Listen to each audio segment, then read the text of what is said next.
Bonjour à tous, aujourd'hui ça va être la vidéo sur les produits terminés. Le produit en question, ça sera celui-ci, donc Poids de mon œil.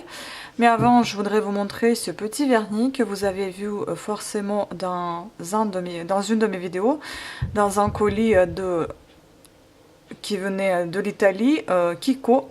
Donc c'est ce joli vernis qui s'appelle Shades of Black et je pense que le numéro c'est 169. Je trouve qu'il a un joli rendu sur les ongles, ça fait vraiment très très beau, c'est un violet très très foncé. Voilà, donc maintenant on va pouvoir passer à notre produit en question, le produit le plus naturel de tout ce que j'ai pour le moment vu et pu parler de ces produits-là. Tout ce qu'il y a de plus naturel, on peut dire pour le moment, de tout ce qu'on a épluché. Dedans vous avez 13 ingrédients. Déjà j'aime beaucoup ce produit parce que voilà, il est plus ou moins naturel, parce que c'est une huile, parce que ça sent très très bon et parce que ça nourrit bien le corps et puis les cheveux. Mais moi je n'utilise pas pour les cheveux puisque j'ai les cheveux déjà assez fins, donc je ne souhaiterais pas avoir un effet gras sur mes cheveux, ou bien juste un masque pour la nuit puis le matin j'enlève tout. Voilà, donc le premier ingrédient sur cette liste c'est Coco nucifera. Donc c'est écrit en latin, donc du coup c'est cocotier, donc un palmier de climat tropical. Il appartient à la famille des Ericacées. Il est originaire des îles du Pacifique, distribué sur de nombreuses zones côtières. Donc déjà la première et bonne surprise, c'est que le premier produit, enfin le premier ingrédient est le coco. Deuxième, donc parfum et fragrance. Sur ça il y a beaucoup de choses à dire, mais je vais dire que très peu, parce que sinon la vidéo elle va être très longue. Parfum et fragrance, c'est un parfum est conçu suivant une architecture précise que l'on appelle la pyramide olfactive.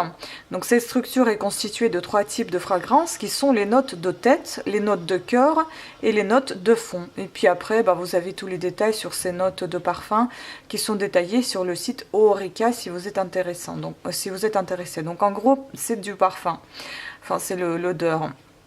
Ensuite, en troisième place, on a Gardenia Tahitiensis Flower Extract. Donc c'est un extrait de fleurs de tiare de Tahiti, avec pour fonction le maintien de la peau en bon état, tout simplement. En quatrième position, jusque-là tout va bien, hein. En quatrième position, on a tocopherol. Donc moi j'ai pu trouver que ça consistait en c'était en vitamine, en fait c'est une vitamine E, est une vitamine liposoluble recouvrant un ensemble de 8 molécules organiques, 4 tocopherol et 4 tocotriénol. Ces molécules sont présentes en grande quantité dans les huiles végétales. Elles agissent parallèlement à la vitamine C et aux glutations, essentiellement comme antioxydants contre les dérivés réactifs de l'oxygène, produits notamment par l'oxydation des acides gras. Voilà, donc en cinquième place, on retrouve benzyl salicylate. J'ai l'impression qu'on l'avait déjà vu, ce salicylate. Donc il est présent à l'état naturel dans les huiles essentielles. En plus de faire naturellement partie de certaines huiles essentielles, le salicylate de benzyl est utilisé comme agent parfumant. Donc en gros, tout est pour parfumer finalement. Donc il faut tenir les parfums plus longtemps. Il fait tenir les parfums plus longtemps sur la peau et leur confère une légère odeur balsamique. Donc le salicylate de benzyl est une poudre blanche cristalline avec une légère note balsamique. Il s'agit d'un constituant naturel des huiles essentielles dont celle de cananga et d'ylang-ylang. Bon pour le moment il n'y a pas de mauvaise surprise, hein, je pense qu'à la moitié. Donc la place 6, amylcinamale, donc ou alors alpha-amylcinamaldéhyde, est un liquide parfumant jaune pâle à la senteur florale qui donne à nos formules une note proche du jasmin. C'est un composé synthétique sûr utilisé pour parfumer de nombreux cosmétiques. Il reproduit la senteur tropicale et sensuelle du jasmin. En fait, jusque-là, je comprends que toutes ces notes de parfum ils sont là pour accentuer encore plus le parfum en lui-même de tiare et de coco et donner encore plus de sens à ce parfum tropical, je pense, voilà, pour accentuer encore plus tout simplement. Je pense que c'est ça, parce que jusque-là, je ne vois pas d'effet spectaculaire sur notre santé. Donc en position 7, on retrouve l'inalol. L'inalol est un liquide incolore à odeur douce et sucrée. Il est naturellement présent dans les nombreuses huiles essentielles, notamment les bois de haut, la tangerine, la menthe verte, la rose, le néroli, la mandarine, le citron vert, la lavande, le cyprès, le pamplemousse, la cannelle, la camomille et l'ylang-ylang. Donc c'est une substance parfumante qui peut produire une réaction allergique chez certaines personnes, donc attention. Qu'il soit synthétique ou naturellement présent dans un autre ingrédient, nous sommes légalement tenus d'indiquer cette substance dans notre liste d'ingrédients pour permettre à nos clients d'identifier les produits qu'ils peuvent utiliser sans danger. Ça, j'ai trouvé sur le site de Lush, donc vous savez très bien maintenant qu'ils sont tenus à bien vous renseigner sur les ingrédients qui sont sur leurs étiquettes. Il y en a beaucoup, par contre, il y a beaucoup de produits que je trouvais, d'ingrédients que je trouvais sur le site de Lush, donc ça me rassure en quelque sorte, puisque eux, c'est quand même une cosmétique assez naturelle. Donc, il est utilisé en tant qu'ingrédient dans les fragrances florales. Il est naturellement présent dans de nombreuses huiles essentielles que nous utilisons, enfin que eux ils utilisent. L'huile essentielle de bois de haut et la forme naturelle de l'énalol. Nous l'utilisons pour les notes douces et boisées qu'elle procure à nos produits. Bon bah là je suppose que pour Epois c'était pareil pour procurer des notes douces pour cette huile. Ensuite, nous sommes à la position 8 et c'est le géraniol. C'est un alcool terpénique insaturé.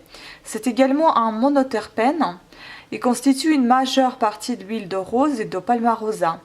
Il est également présent dans les huiles essentielles de géranium, citron et citronnelle.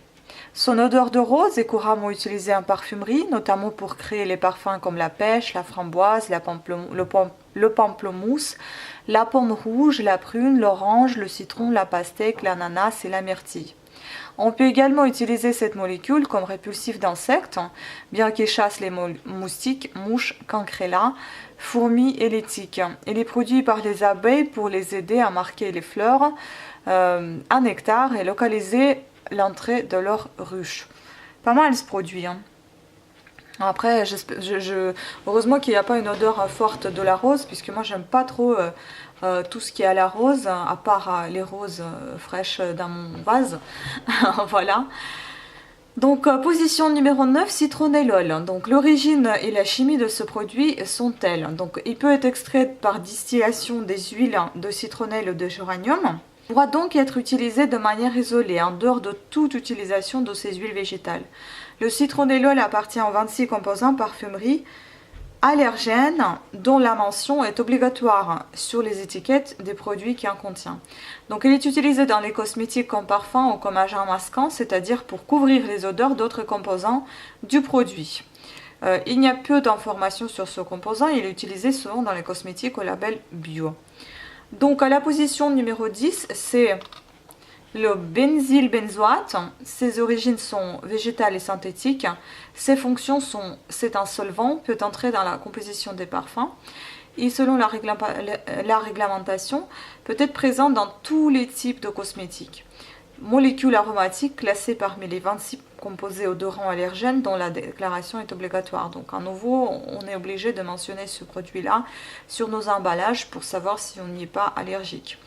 Limonène, position numéro 11, est un hydrocarbure terpénique présent dans de nombreuses huiles essentielles à partir desquelles il peut être obtenu par distillation. Ce produit-là, on l'a bien épluché dans la vidéo précédente sur les ingrédients de crème Barnenian, crème suédoise. Donc si vous voulez en savoir un peu plus, soit vous regardez sur internet, soit vous revenez sur cette vidéo et là vous allez voir et découvrir beaucoup plus sur ce produit que ce que je vais dire dans cette vidéo là, parce que j'ai vraiment pas envie de me répéter. Donc à température ambiante, c'est un liquide incolore à odeur brillante, fraîche et propre à d'orange, caractéristique des agrumes. Le limonène est notamment utilisé en parfumerie. Il tire son nom du citron qui, comme les autres agrumes, contient des quantités considérables de ce composé chimique, responsable en grande partie de leur parfum. Et enfin, l'avant-dernier, donc Farnesol, le numéro 12, ses origines sont également végétales et synthétiques comme benzylbenzoate. Ses fonctions sont, c'est un agent déodorant, agent masquant, solvant, agent apaisant. Il peut entrer dans la composition des parfums. Donc réglementation, il peut être présent dans tous les types de cosmétiques. Il est aussi obligé d'être déclaré sur votre étiquette d'ingrédients puisqu'il est parmi les 26 composés d'odorants allergènes. Et enfin le dernier, donc numéro 13, benzylalcool. Où trouve-t-on de benzylalcool et il sert à quoi? Donc l'alcool benzylique peut être d'origine naturelle ou végétale. Il est naturellement présent dans plusieurs plantes et donc dans les huiles essentielles, par exemple de cannelle, de jasmin, d'ylang-ylang ou synthétique. C'est un des rares conservateurs d'origine synthétique accepté par certains cahiers de charges du bio, dont celui de Cosmibio, Écossaire. Et pourquoi il faut l'éviter? Il n'est pas dangereux ni toxique pour la peau. Il fait partie de la liste des 26 allergènes, voilà, juste pour l'allergie. Il est potentiellement irritant allergisant. Sa présence doit obligatoirement être mentionnée sur la liste INCI de votre produit s'il dépasse un certain seuil. Voilà, c'était tout pour tous les ingrédients sur ce produit. Quoi dire de plus? Je pense que c'est un produit suffisamment naturel pour ce qui est dit et je pense qu'il respecte vraiment ce qui est dit. Honnêtement, je pense que je m'en lasserai pas et je pense que je vais continuer à l'utiliser parce que c'est un produit qui me paraît assez pertinent, assez fiable. Et puis déjà, il est très très bien pour ma peau. Voilà, j'adore cette odeur. Et puis les huiles, ça fait toujours du bien pour la peau et pour les masques, pour les cheveux, pour le cuir chevelu, faire des masques, ça fait toujours du bien. Et puis avoir cette petite odeur d'été, des tropiques, même en plein hiver, ça fait toujours plaisir. Voilà, donc j'espère que cette vidéo vous a plu et vous inquiétez pas, il y en aura d'autres qui vont s'en suivre. Peut-être pas très très souvent, mais j'ai déjà préparé pas mal de produits qui sont en attente pour faire des vidéos, faire des recherches aussi. D'abord faire des recherches et ensuite faire des vidéos. Donc ça va pas tarder aussi, sachant qu'il y en a plein qui ont à peu près les mêmes composants que les autres, donc ça va aller assez vite. Je vais raccourcir considérablement les explications et retenir que des choses importantes ou bien restreindre beaucoup les explications, sinon ça va être très très long comme dans les vidéos précédentes. On va pas faire des vidéos d'1 heure à chaque fois. Voilà, je pense que vous, ça vous va aussi de faire des vidéos d'un quart d'heure à 20 minutes max pour ce genre de vidéos. Voilà, sur ce, je vous remercie à toutes et à tous de votre attention, de votre temps que vous avez accordé à cette vidéo et je vous dis à très très bientôt. Ciao!